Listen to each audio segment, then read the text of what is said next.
Welcome, Mr. Prasanna, for Pod Universal Show. You are one of the cyber security experts. Nowadays, a lot of talks are happening on corporate espionage and cyber espionage. What is the difference between corporate espionage and cyber espionage?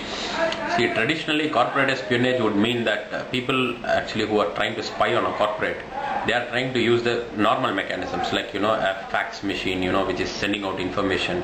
They'll put a chip on the fax machine and then take out the information from that. At the end of the day, they will start, screening all the dustbins of this company, which is put up every day. They'll start doing garbage collection, find out, what are the papers which are thrown in without shredding. So these are the things, which happens in corporate espionage. The final point is that they collect information using human sources. But as on today, most of the corporates are using computers for doing their job. So information is flowing through, emails, it is flowing through, doc files, Excel files, PPT files, presentations, everything. So if computer sources can be compromised, then most of the corporate information can be compromised. So the new thing is that cyber espionage can actually do a lot of more damage than the original traditional corporate espionage. How the cyber espionage is being done? What are the methodologies? See, cyber espionage happens at 3 stages. First is, the target's email IDs are watched. So the attack comes on emails. The second is the attack can happen on websites. And the third is the attacks can happen on internal servers where data is stored.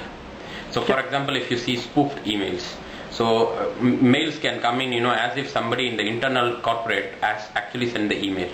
So it is called spoofed email. So what happens is it might come from the CEO of the company to a manager of a particular division. The manager opens a Word document file. Immediately the spyware gets loaded into the machine and uploads all the data to the hacker. The second method is using websites. So there will be small vulnerabilities on the website. The website gets hacked by the hacker, and then the hacker loads in spyware into the website. So anybody visiting an internal website or an external website, the spyware gets downloaded onto the machine and entire data is compromised. The third is on internal servers. The internal servers normally store all the working documents of the corporate.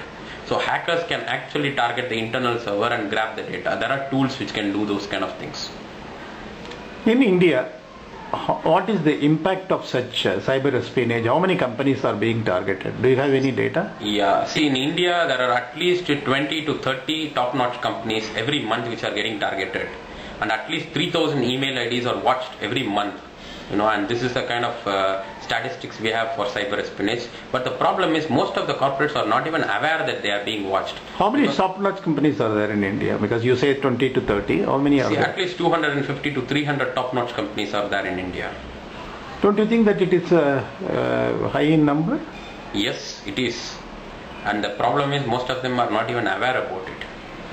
Then how to create an awareness about such cyber espionage, and how to prevent such cyber espionage? See, currently most of the companies employ ISO 17799 standards, security standards in place. They have security assessments, penetration testing, etc.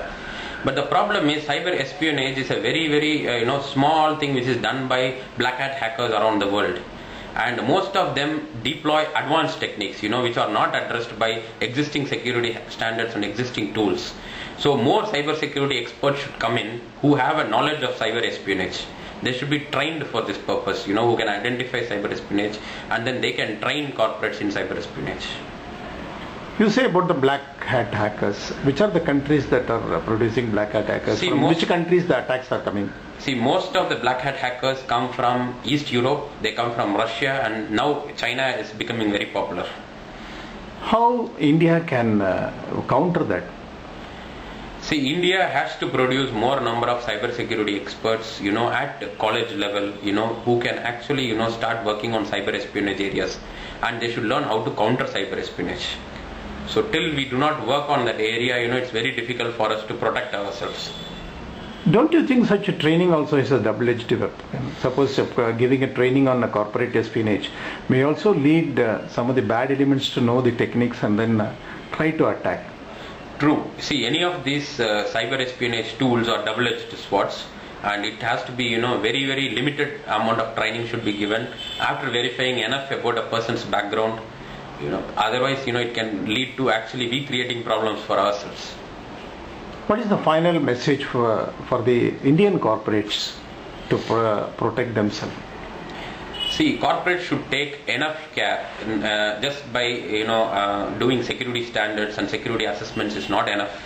They have to actually learn more about cyber. At least one person in every corporate should be an expert on countering cyber espionages, and he should be given special task to actually start monitoring the corporate network for cyber espionage attacks.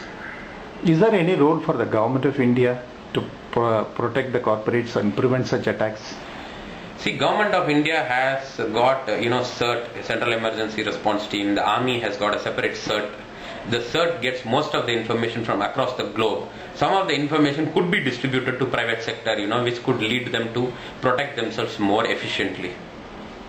So thank you, Prasanna, for sharing your views. Thank you, sir. Bye-bye, sir.